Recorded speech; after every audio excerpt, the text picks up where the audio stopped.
Hello, Mr. Carter. Yes, How are you? doing very well, thank you. Thank you for your time. No problem. Um, I will. I made some words to introduce to the interview, and Okay, then I have prepared some questions. okay, Thank you. you're welcome. First of all, I want to thank you for your time. It is a pleasure to having a talk with you about the jazz bass. I should say that you're a living legend on the instrument, and I'm very glad to have this opportunity. In this meeting, I want to talk about your preference when you're playing and some advice to the beginners in jazz bass playing. Also, it would be nice to talk about the time when you were playing with Bill Evans. Um, I want to introduce you my thesis advisor. His name is Brian Vasquez, Uh, and Good morning, Mr. Carter. Thank you so much for your time and thank you for this opportunity. You're welcome. mm, he, um, as I said before, I am doing my thesis about the jazz bass in a duet format, and I choose a record of Bill Evans, and I am in the process of listening and transcribing. But I thought it would be an honor and very useful to my work having this conversation with you. I have seen a couple of interviews that you gave in the past, and in order of that, I made some questions that I will share with you, and I want to know what you think about. Okay. Um, the first is, what do you think is the most important advice to a beginner jazz bass player? Get a teacher. That's important. People think that good jazz players are born. They think that they don't do any work. They think they don't take lessons. They think they don't read. They think they don't have nice clothes. Nice. All of those are not true. I have nice clothes. I read music. I'm on time for the gigs. And I had several great teachers. Oh, oh, thank you. And second, hmm, what do you think of the duet as a format in jazz, like double bass and piano? Doesn't matter. If you have two people who are determined to make music good together and they have equal skills and equal talent, they can make it work. It's not a problem. Mm, okay. Mm, what is your first choice when you're studying the instrument? My first choice of what? When you just about to start studying, like Oh, I was a bass. cello player originally. Mm, I started playing cello when I was 11 years old. I played cello until I was 17, and I switched to string bass my last 2 years in high school. And I switched to string bass because I thought that there was prejudice against me as a cello player, African mm, American cello player, and I wasn't getting the kind of work that I thought someone who had played as good as I played should have gotten. And I oh, noticed that in the back of the orchestra, the bass player was graduating in January of 1955. And I realized that if there's no bass player there, and if I am the bass player, then they must call me. And they are still calling me. oh, I'm glad. Okay? Okay. Do I Four. talk too fast for you? No, I have understand all. If I have Oh, some trouble, I will tell you. Sorry. okay. Um, the next is, considering that playing double bass demands having some skills at the instrument. What would be that one skill that we cannot escape as a jazz bass player? Um, Playing in tune. That's mandatory. You know that word, mandatory? Mhm. like the most Critical. important. Yes. With big letters. MOS. That. Most important. Most important. Thank you. The next is sorry. How would you describe your way of soloing and then recording those solos I trust that when I go to the recording studio, I bring my sound with me. in your hands?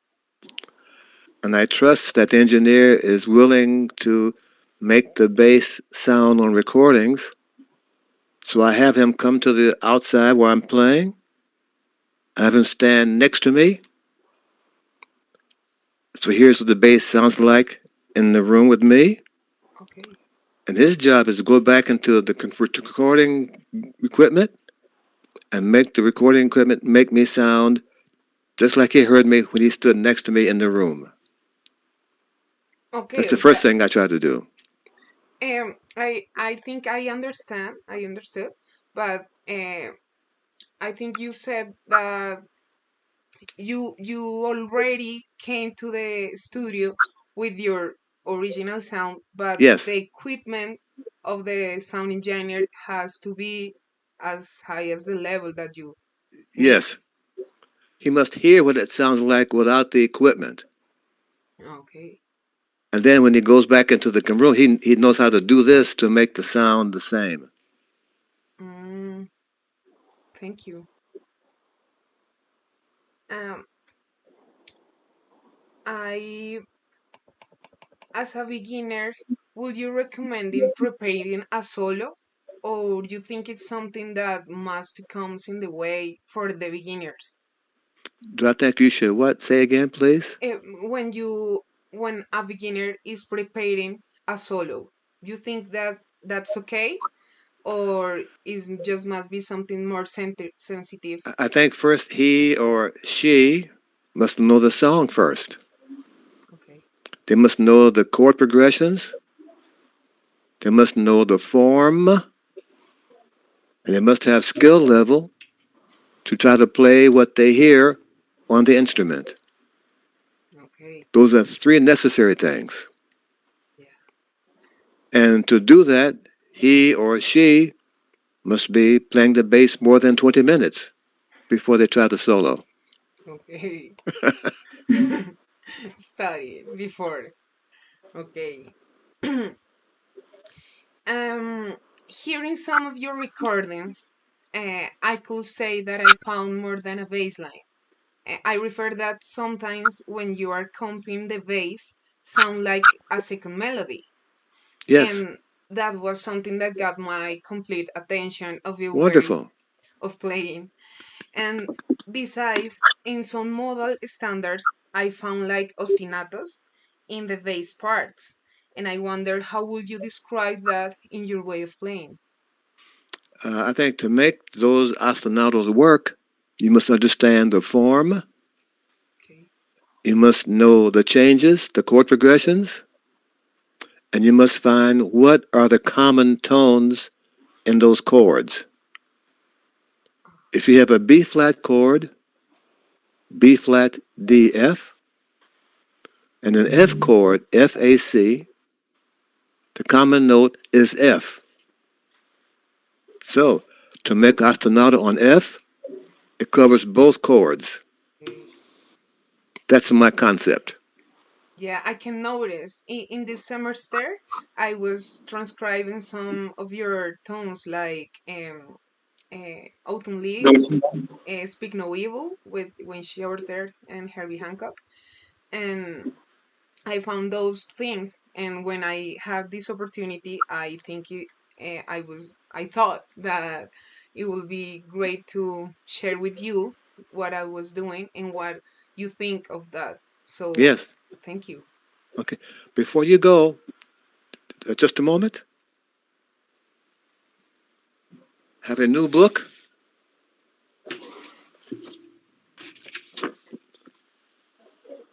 Oh, cartography. Autumn Leaves. Transcription. And I analyzed me with Autumn Leaves for 5 performances with Herbie and Tony and Miles. Ah, And for each performance, this is Miles in Holland. At the top of the page, okay. the QR code. You know that? Wow. In the top, the Yes. okay, I saw it. You put your scanner on that. Yep, scanner. Yes. You put that on here, and you hear the band play this. Oh, that's great. That's great. Yeah. There are 5 different versions of Miles playing Autumn Leaves with me and Herbie and Tony Williams. Tony And this book examines how my bass part affects what Herbie plays, how it affects what Tony Williams plays, and it makes Miles very nervous. Williams. Okay, order this Okay. book. It's a very big book. Oh, that's a complete Yes. Speaking of autumn leaves, autumn leaves. Yeah, I saw an interview that you gave last week with some other persons. I was trying to understand, but I knew that you were talking about this book, yes, but I didn't know it. Where do I find it? Where do I can my, get it? my website, roncarterbooks.com. Ah, I will search it. Thank you. I'm writing this email address, and I want to continue. I don't want to take much of your time. Ah, that's the first page, the cover. Website. Ah, thank you.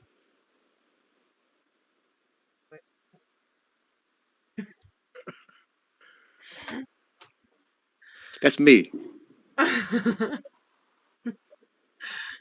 Okay? Okay, okay. Thank you. Um, I I don't know if you remember. I think you do. In 2019, about 3 years ago, was your last visit to Colombia. And in that interview that you gave, there was a particular aspect that got my attention, and was that you said that you recommended to your students to create the baselines before they transcribed it. And I wonder why it is that, and how could they approach that. I knew that you answered that question before, but in that time I couldn't get it. So I'm taking the time in this meeting to repeat the question. Okay, ask me the question again. And you said in that interview in the past that you recommended to your students to create the baselines before they get to transcribe other bass players, because there is I don't know how to say, like, when you're saying that studying first and preparing first must be Okay, here. okay, okay. I have a book called Building a Jazz Bassline. Mm, sí, And this book tells you how to make a bass line. okay. Momento. Okay.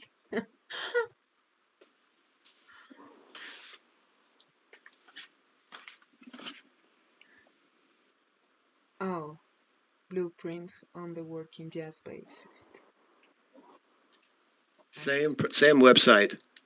Okay, I will search those books. And in this book,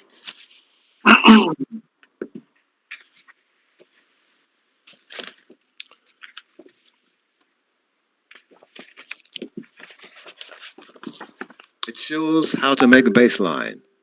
Okay. So if you get this book and follow these instructions first,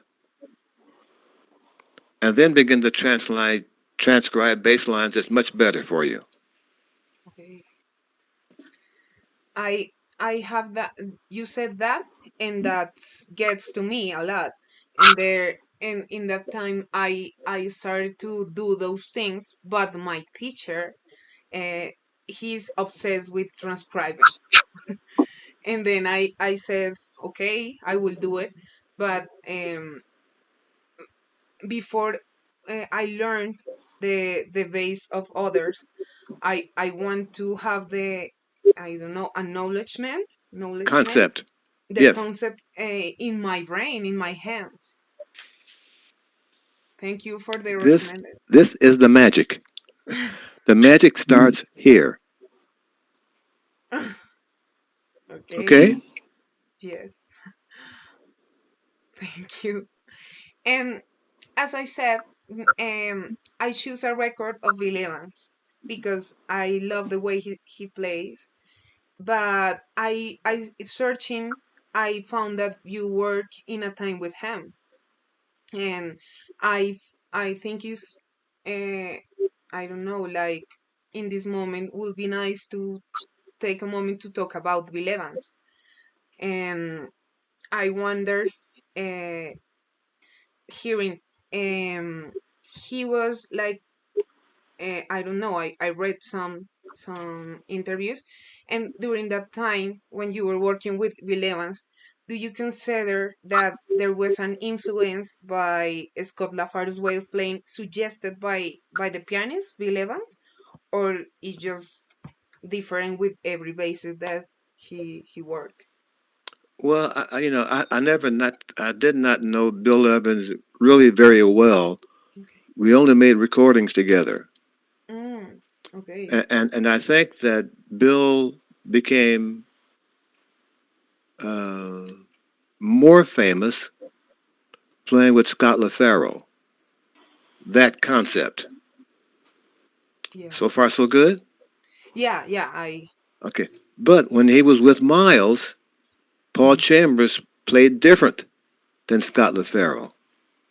course. Yes. Agreed? Yes. So when I was with, after Bill Evans got real famous playing with Scott LaFaro, it seemed to me what I was going to do was not play like Scott LaFaro. Ah, I was going to play like me. yeah. And Bill Evans understood that. I think he enjoyed playing with a different concept from the bass player than what made him most famous. Okay. Oh, that clears everything. Because when I was searching the recording that I choose, I found that there he worked with many bases: Mark Johnson, Eddie Gomez, yourself, Scott LaFaro, and Chuck then Israels, uh and yeah. then I thought that I saw first that the bass is uh, always has a protagonistic in those recordings, and and I think I will uh, ask you that because it came to my mind, like if he Bill Evans told to the bases, I want you sound like this or something, but you clear me. Thank you. Those guys have a certain style, Okay. and that certain style is like Scott LaFaro. My style is not like Scott LaFaro. I Yes. think Bill Evans enjoyed that style. Okay. I think that too. He did not say, "Don't do that." Okay. Okay. you know. um I that the last question, it is, what is the thing that excites you more about playing jazz? Every night I play, every night I play, there are two things to happen. One, I get better. Mm, I improve. And two is the great chance to play with my loved ones, my musician friends. Oh, Every night. I love those two things. oh, what inspiring! I think you're very inspiring to my life, to my studying work, and I choose that question to the final because I want to know because you're a living legend. You are Yeah, I'm all just, the whole life. when I met my wife, you know, um, we have a meeting, and she says, "What do you do?" And I say, "I'm a retired school teacher Ah, who plays on the weekends." okay, Mhm. And for 3 months, she accepted that. okay. And then she asked someone, her friends, "Who is this guy I'm dating, Ron Carter?" And they took 10 minutes to tell her who I was, and we became real good friends. Okay. Oh, Okay, now, two things. Stay right there. yeah.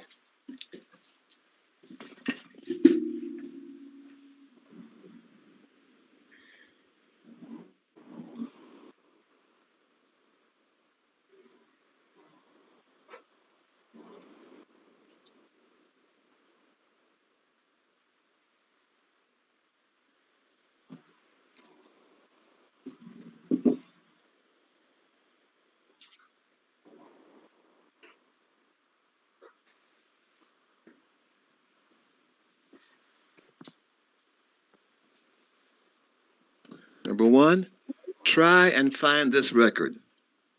And Jim Hall. Okay, Ron Carter and Jim Hall. It's a two record set, but this is a fabulous duo record. Okay, Try to find this on YouTube or somewhere, but it's a really lovely, important duo record for me. thank you. I heard it. It's on Spotify, and I love it. Yeah, it's a great record. One. Okay, the second thing. Don't go away. No, I won't.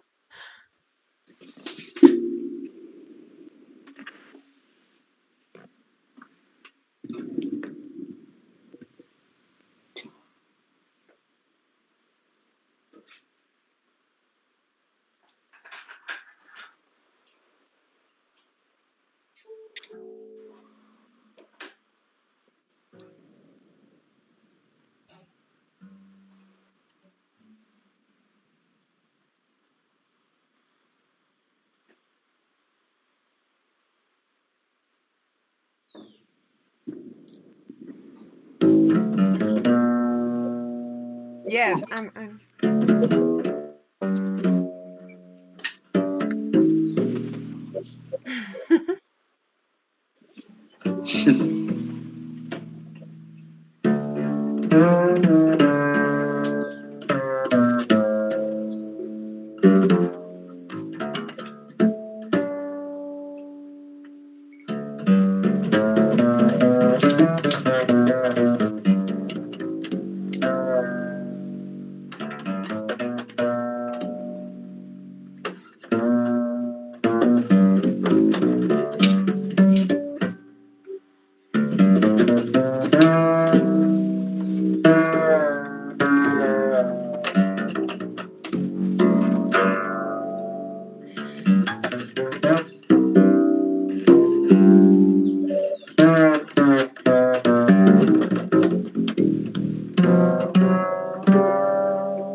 Thank you so much, Mr. Carter. Thank you so much for the music, Okay. this opportunity. Thank you. I think. Uh, So that's for you, you Mr. Brian. There you go. Thank you, thank Mister. you so much. That was marvelous. I just want to, yeah, I just want to thank you because of this time and this space. I just hear this conversation with you and Adriana. I just want to let her to lead this conversation, and that was like amazing. And thank you for your time and your music for and your inspiration. You're welcome. Thank you. Thank you. Thank you. Good luck. I Good luck with your paper. thank you. I'm sure it'll be a good one. Oh, thank you, Mr. Carter. Thank you for your time and your music, and I will save this in my heart. Thank you. Thank you. Have a good day. And two, well, this intermission is almost over. The pandemic, I call it the intermission. Intermission. It is almost over. Okay. And maybe I will see you next year when country opens up. Maybe we'll meet again. I hope so. Thank you so I much. In Yeah, the I hope so. meantime, you please take care. You Please too. get the vaccination. Don't fool around. Get the 2 shots. My wife and I got mine already. Get yours, Okay. Okay. please. Okay. I will. Thank you. Thank Thank you. you, Mr. Carter. Thank you so Goodbye. much. Goodbye. Goodbye.